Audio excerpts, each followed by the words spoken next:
Bon, on a réalisé beaucoup de choses. D'abord, il faut voir le contexte. Nous sommes une commune d'arrondissement, enfin jusqu'aux prochaines élections, parce qu'avec l'acte 3 de la décentralisation, ça va changer. Nous avions 9 domaines de compétences. Nous avons essayé de travailler dans ces 9 domaines de compétences avec un budget que nous avons fait évoluer, parce que quand nous sommes arrivés, le budget tournait autour de 167-170 millions. Et nous sommes montés aujourd'hui à 350 millions.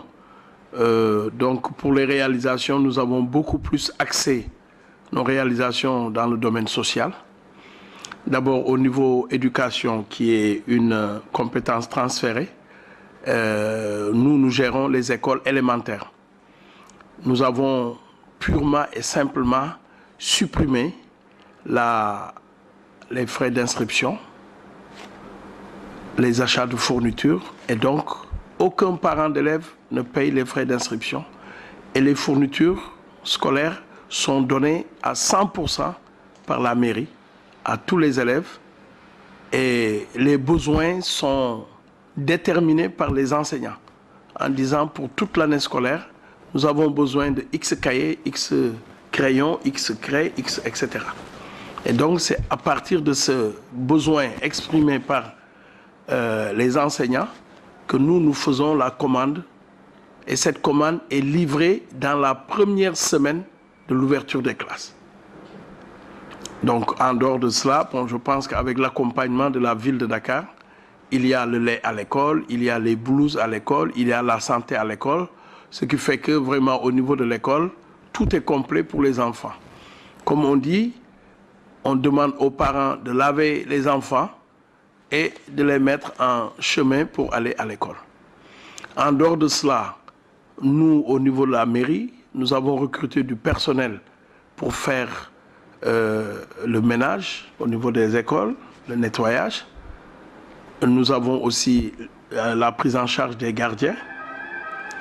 Et en plus de cela, les enseignants des classes CM1, CM2 reçoivent des indemnités pour les cours qui sont donnés aux enfants, des cours de renforcement de leur capacité, pour leur permettre d'aller aux examens dans les meilleures conditions. Et c'est nous qui prenons en charge cela. Donc au niveau de l'école, vraiment, on est vraiment complet. Et pour terminer au niveau de l'école, c'est nous aussi qui avons réfectionné les écoles, les petites réfections, disons les portes, les fenêtres, les tableaux, etc. Tout cela, c'est nous qui avons réfectionné. La ville de Dakar est venue en appoint avec les grands travaux comme les murs, etc., qui sont quand même assez importants. Donc pour l'école, je crois que nous avons pris en charge à 100%. Donc c'est bien beau du côté de l'éducation, on sent qu'il y a des efforts qui ont été faits. Donc avec un budget de près de plus d'un quart de milliard, il y a des domaines aussi où les populations ne se sentent pas très bien. La plupart des jeunes disent que bon, ils sont toujours au chômage. Certes, vous allez me dire l'emploi est le domaine de prédilection de l'État, mais certes aussi les collectivités locales ont quelque chose à mettre pour essayer de venir un peu en aide les jeunes de la localité. Et d'après les informations qu'on a eu à recueillir, les jeunes ne se sentent pas trop. Mais écoutez, le chômage, c'est un véritable problème mondial. Hein? Alors, donc nous avons essayé de faire au mieux. Parce que quand on a un budget comme le nôtre et qu'on paye au moins 150 personnes, c'est que nous avons essayé de faire quelque chose. Et la plupart de ces jeunes, ce sont des jeunes qui n'ont pas beaucoup de métiers. Et donc, on a envoyé au niveau du programme de pavage des rues. Parce que ce programme est tellement important pour nous et nous avons recruté beaucoup de jeunes là-dessus. Parce que le pavage est un projet, comme on l'appelle, à haute intensité d'emploi et donc de main-d'œuvre. Et donc, on a pris beaucoup de jeunes, ils sont là, hein, vous pouvez les connaître, les voir, sans problème. Et donc ces jeunes travaillent. Mais en dehors du travail qui est donné aux jeunes, nous avons, nous, dans notre capacité de réflexion, accompagné plus d'une vingtaine de jeunes qui étaient des étudiants à l'université, qui avaient le bac et qui cartouchaient même quelquefois, qu'on a envoyés à l'école normale supérieure. Ils sont sortis professeurs dans les collèges et lycées. Mais ça, c'est une très bonne chose. Ils sont là aussi. Il y en a qui sont affectés maintenant à Dakar, d'autres sont affectés dans les régions. Et tout cela, c'est pour participer à la réduction du chômage dans Grand Dakar. Il y a des jeunes qu'on a envoyés en formation dans des écoles pour la couture, la restauration, etc., qu'on accompagne. Il y a d'autres qui n'avaient aucun métier, à qui nous avons envoyé les inscrire dans les auto-écoles pour avoir le permis, parce que le chauffeur, quand même, c'est un métier d'être chauffeur. Il y a eu beaucoup d'initiatives et cela n'entre pas dans nos compétences. Mais nous avons dit, nous avons le devoir d'accompagner ces jeunes-là.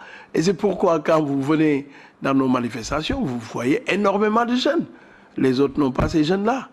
Et ces initiatives ont été prises, pour la plupart, avant même notre accession ici à la mairie, comme maire. En plus, nous avons, par les relations de coopération internationale, trouvé beaucoup d'argent, une 50aine de millions, déposés au niveau de ACEP, pour permettre aux femmes de travailler, parce que la plupart n'étudient pas, pour faire leur commerce. Et nous avons réussi à négocier avec ACEP de taxer à un taux de 5,75%, alors que les mutuelles d'épargne et de crédit, c'est du 17, 18%, 20%. Mais tout ça, c'est faciliter l'accès, parce que ce n'est plus possible d'avoir un emploi de bureau comme ça. Donc il faut diversifier les opportunités d'emploi, et c'est ce que nous faisons. Donc tout cela entre dans le cadre de la résorption du chômage, au niveau donc de Grand Dakar. Mais en dehors de l'emploi, de l'éducation, mais il y a autre chose que nous faisons. Vous savez, nous avons pratiquement 100 millions de francs dans le budget, ce qui fait le tiers, qui constitue les secours que nous donnons aux populations, à la Tabaski, à Pâques. Toutes les demandes, je dis, toutes les demandes sont satisfaites. Justement, là aussi, il y a certains qui se plaignent en disant que, bon, sur le côté des aides sociales, il y a une façon de le faire qui n'est pas trop démocratique. Certes, si c'est partisan à la limite, le maire donne de l'aide des gens qui sont de son parti et les autres. Non, ce n'est pas vrai. Non, ils racontent leur vie. Quand vous prenez, par exemple, pendant le Ramadan, le maire, il va de maison à maison, d'appartement à appartement, en donnant des bons de secours. Est-ce que ça, c'est partisan? Je vais dans toutes les maisons de Grand Dakar. Comment on peut dire que c'est partisan? Quand même, il faut une logique. Moi, je ne connais pas Grand Dakar, il y a plus de 50 000 habitants. Si les 50 000 étaient des partisans de Jean-Baptiste Diouf dans mon parti, alors je serais heureux. Vraiment très heureux. Alors, demandez-leur de venir d'être dans mon parti. Je serais heureux. Vous connaissez, dans une commune d'arrondissement, 50 000 personnes qui sont dans un parti politique? Non.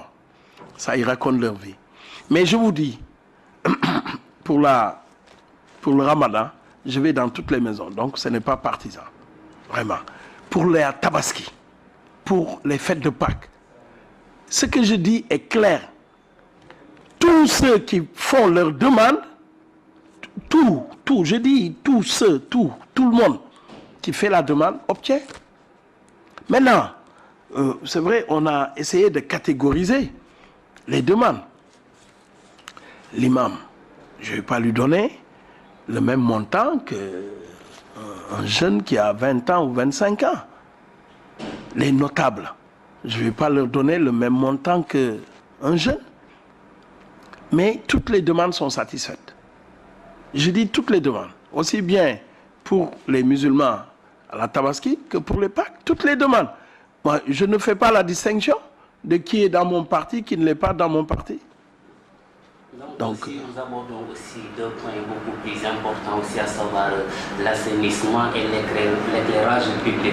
Là aussi, on voit que c'est pas trop ça dans l'éclairage public ici. Mais je crois que vous n'habitez pas à Grand Dakar là. Non, je suis non. Grand Dakar. Vous n'habitez pas à Grand Dakar, si. On voit aussi les ordures, bien vrai qu'il y a des efforts qui ont été faits, mais on voit dans certains coins aussi. Non. Je pense que vous vous trompez de quartier.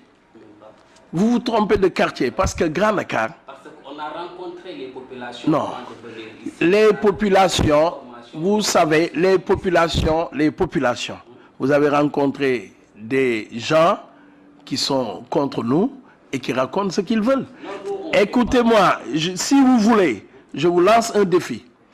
On n'a qu'à sortir, on va aller dans les rues, partout. Vous posez des questions. Je vous lance un défi. Sur 100 personnes, si vous voyez 5 qui vous disent le contraire de ce que j'ai dit, je vous dis, vous gagnez le pari. Donc, qu'est-ce qui a été fait? Ce qui a été fait aujourd'hui, depuis que nous sommes là, la voiture de ramassage des ordures vient 3 fois par jour. Le matin, à 13h, 14h, et le soir. Alors, on ramasse les ordures. Mais si vous voyez quelqu'un qui veut saboter, il va sortir les ordures pour les mettre dehors. Mais quand même, les ordures, on peut les garder. Quand la voiture qui ramasse les ordures klaxonne, les gens peuvent sortir et déposer les tas d'ordures. Mais c'est certaines personnes qui sabotent. Et moi-même, j'ai dit à ces camions de ramassage d'ordures, quand vous allez dans une rue, vous trouvez les ordures dehors, vous les laissez là-bas. Vous les laissez là-bas. Ça va empêcher ceux qui habitent là-bas pendant plusieurs jours parce que ça va infecter et puis parce qu'ils doivent sortir les ordures au moment où la voiture klaxonne. Et vous entrez dans Grand Dakar, il y a 40 et quelques ou 50 rues. Si vous voyez dans une rue des ordures, ça serait maximum 2-3 rues. Et je suis prêt à... Non, pour l'assainissement, il faut aussi savoir que l'assainissement, ça n'entre pas dans nos compétences. Nos moyens ne nous permettent pas de faire. Nous, ce que nous faisons, c'est quand il y a des problèmes d'assainissement, particulièrement, nous appelons l'ONAS. C'est l'ONAS qui est attributaire du marché de l'État. Même la ville de Dakar, avec ses 50 milliards, ne s'occupe pas d'assainissement. Nous faisons un effort. Il y a des petits travaux, nous les faisons nous-mêmes. L'ONAS nous accompagne en nous donnant des couvercles pour mettre dans les rues qui sont au niveau donc de Grand Dakar, et dont les couvercles sont cassés parce que c'est des couvercles qui datent de Mathusalem, etc. Donc sur ce plan, vraiment, ce qui n'est pas de notre compétence, nous essayons d'améliorer en nous appuyant sur l'ONAS. Mais ce n'est pas de notre compétence. Donc, très bien. Revenons un peu sur l'éclairage. L'éclairage public, je dis, vous ne dormez pas à Grand Dakar. Tous les soirs, vous venez là. C'est tellement éclairé. On dit que Grand Dakar, c'est le quartier, la commune la mieux éclairée du Sénégal. Je ne dis pas de Dakar. Je dis du Sénégal. Donc là, moi, je demande donc, ce qui a été fait. Ce qui a été fait, ce qu'il faut savoir. Premièrement, quand nous sommes arrivés, c'est nous-mêmes qui nous occupions de l'éclairage public. Et nous avons un homme de confiance qui est conseiller municipal jusqu'à présent et qui est un ancien agent de la Sénélec. C'est lui-même qui s'en occupait. Il s'appelle Wendedien. Nous, on achetait le matériel, il faisait le tour la nuit pour installer les ampoules, pour vraiment faire l'éclairage. Et quand vous prenez...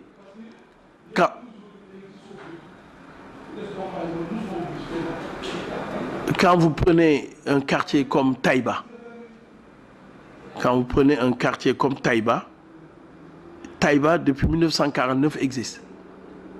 C'est nous qui avons électrifié Taïba il y a 2-3 ans. Par nous-mêmes, nous avons acheté les poteaux, nous avons acheté les ampoules, les câbles. C'est un investissement important que nous avons fait. Alors, donc, Taïba est éclairé. Grand Dakar est éclairé. Et avec le projet de la ville de Dakar, nous avons réussi quelque chose de très important parce que la ville de Dakar a un projet de plusieurs milliards financé par l'AFD, et qui nous a permis de relooker complètement l'éclairage public de Grand Dakar. Aujourd'hui, vous allez dans les rues, mais la nuit, là, c'est comme le jour à Dakar, à Grand Dakar. Et donc, c'est pourquoi je vous dis, vous n'habitez pas à Grand Dakar et vous ne... Mais écoutez, vous venez le soir, on va faire le tour.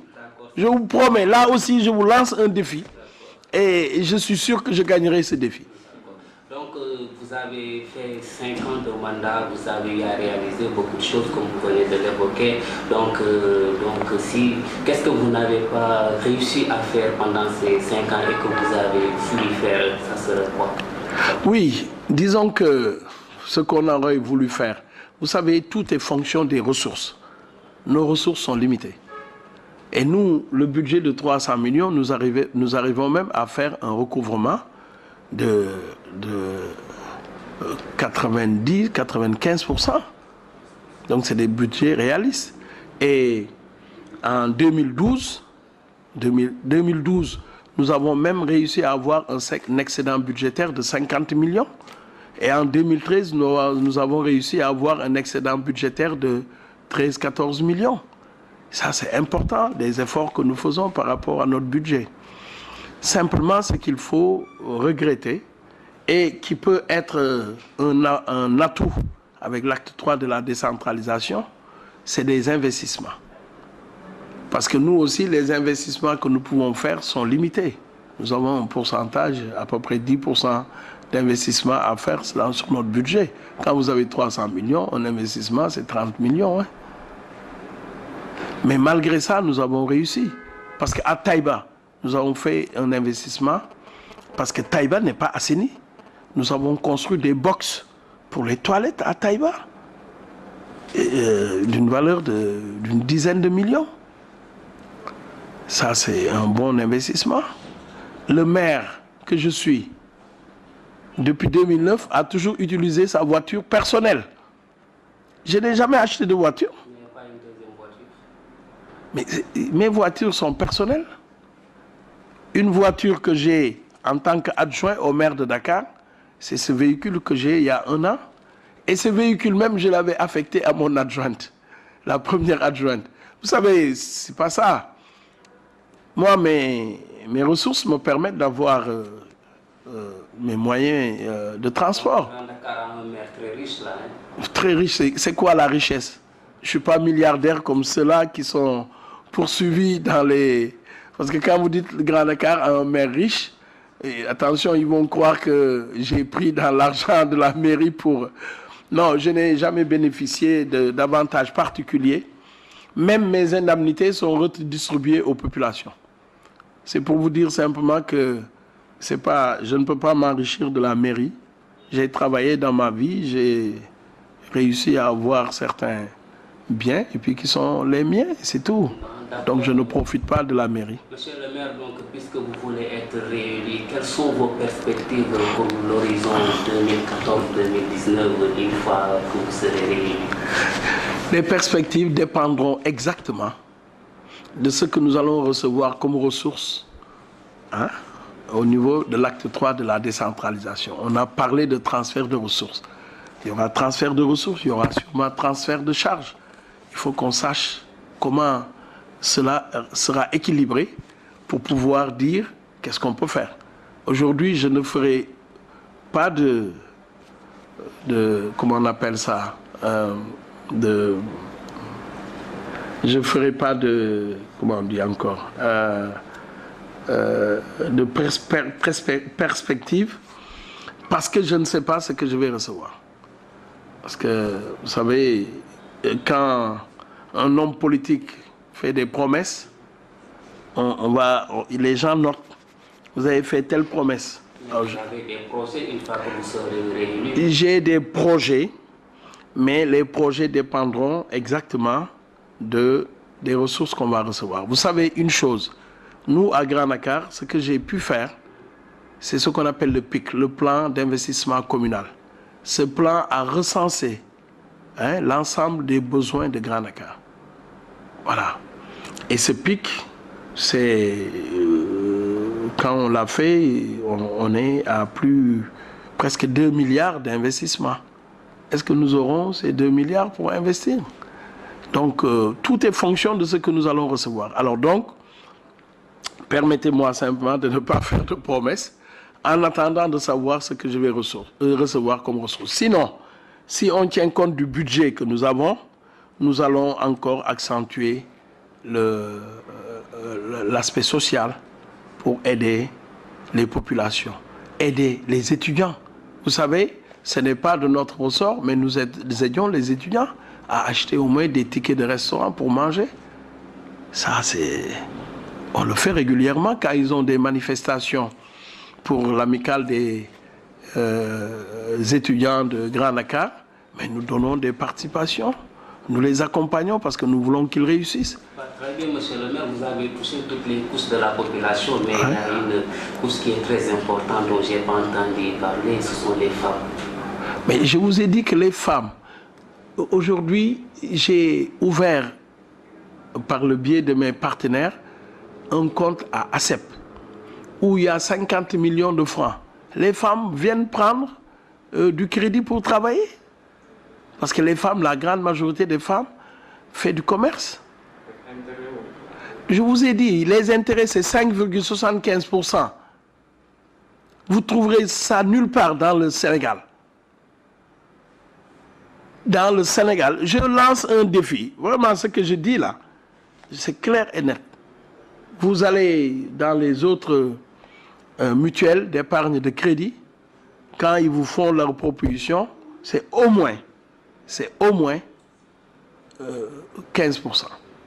Moi, c'est 5,75. Quand vous prenez 50 000 francs, vous payez 2 500 dans l'année.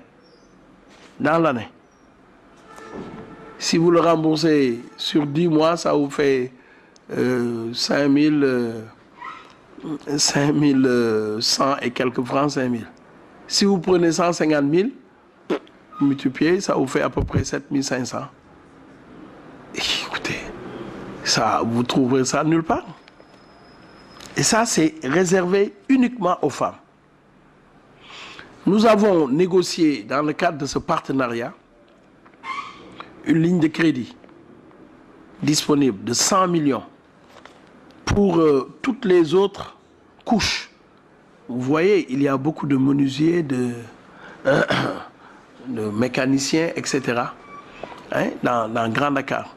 Ce que nous voulions, c'est créer un GIE qu'on appelle le zoning industriel pour permettre à ces gens-là d'avoir du crédit d'un montant assez important et de pouvoir répondre aux appels d'offres. Je donne un exemple. Si vous prenez les menuisiers métalliques et les menuisiers bois, en leur donnant un coup de main de 20-30 millions, ils peuvent avoir du matériel lourd, important, et de la matière première, et répondre aux appels d'offres qui sont lancés dans les écoles pour faire l'établement, pour faire autre chose.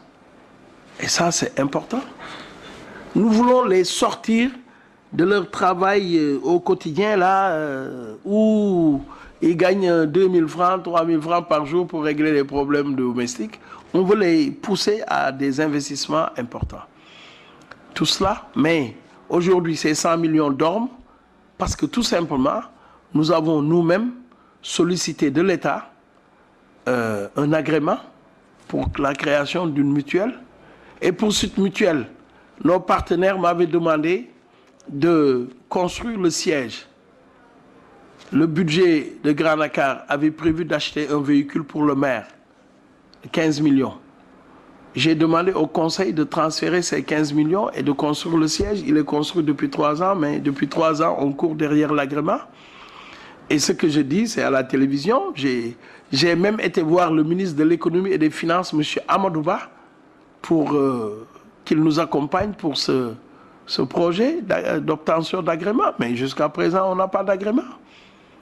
Qu'est-ce que vous voulez que je fasse? Alors que c'est destiné. Et les 100 millions, c'est gratuit.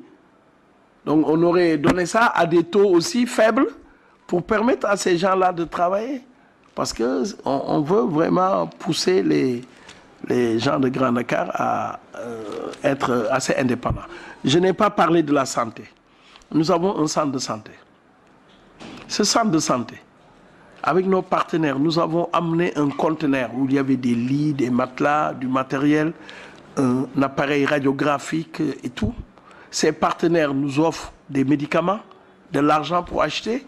Nous avons organisé plusieurs fois des journées médicales de consultation gratuites pour la tuberculose, pour lutter contre la tuberculose, contre le cancer du sein, du col de l'utérus, pour le diabète, des consultations gratuites pour les personnes âgées, et tout cela, et c'est nous qui prenons en charge. Il y a les populations, quand elles ont des difficultés, nous les accompagnons pour prendre en charge les ordonnances. Tout ça, c'est du social. Et vous allez dans Grand Dakar, ils vous le diront. Juste au moment où vous sortiez là, il y a des gens qui étaient là, c'est pour les aider pour cela. Et il y a quelque chose de très important qui existe à Grand Dakar, entre le maire et les populations. J'ai un téléphone, tout Grand Dakar a mon numéro. Tout le monde appelle. On a essayé de vous joindre pour vous inviter à FM Sénégal, mais on ne parvenait pas à la... Non, vous avez envoyé un message. Vous avez envoyé, le message est encore là. Le message est encore là.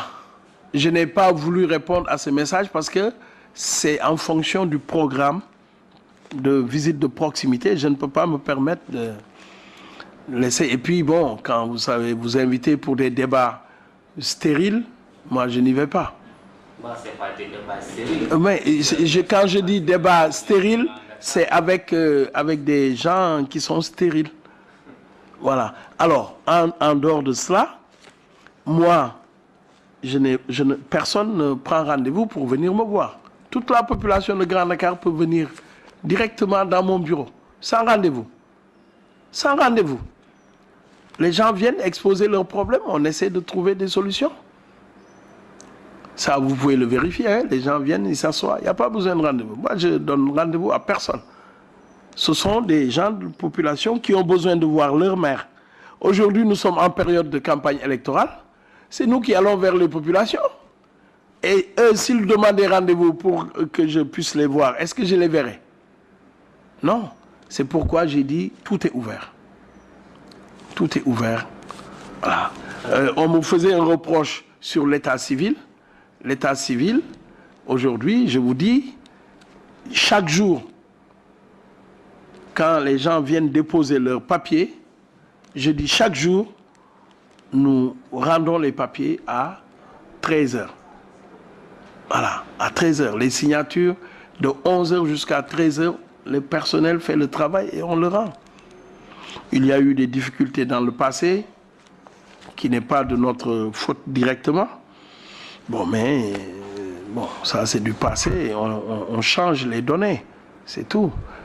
Donc, non, on fait d'énormes efforts pour vraiment améliorer les conditions de vie des populations selon les moyens dont nous disposons. Très bien, monsieur le maire, pour conclure votre dernier mot. Oui, je vous remercie déjà de l'invitation que vous m'avez accordée pour que je parle en tant que maire sortant et futur entrant. Je remercie les populations qui vont écouter cette interview. Si ce sont des gens de Grand Dakar, je leur demande de me renouveler leur confiance. Parce que je pense que je suis digne de confiance et que je travaillerai encore davantage pour les populations de Grand Dakar. Et si c'est des gens qui écoutent ou qui visualisent et qui n'habitent pas à Grand Dakar, je leur demande simplement d'accompagner là où ils sont nos listes de Taxawu Dakar, parce que nous voulons, avec notre ami et frère Khalifa Sall, continuer le travail que nous avons entamé depuis 5 ans et qui est un travail positif, apprécié, pour pouvoir faire de Dakar, spécialement, une ville moderne, très moderne. Vous êtes jeune, vous, mais Senghor disait que Dakar sera comme Paris en l'an 2000. C'est dommage que beaucoup de choses se sont passées et qui fait que Dakar n'est pas comme Paris en l'an 2000. Mais nous, nous disons, avec l'horizon 2020, que Dakar sera comme Paris, parce que nous allons changer la face de Dakar. D'abord, la face de Grand Dakar, la face des autres communes, pour faire de Dakar un Paris bis, comme on dit, en 2020-2025. Voilà, c'est mon dernier mot et merci pour... Merci, monsieur. Voilà.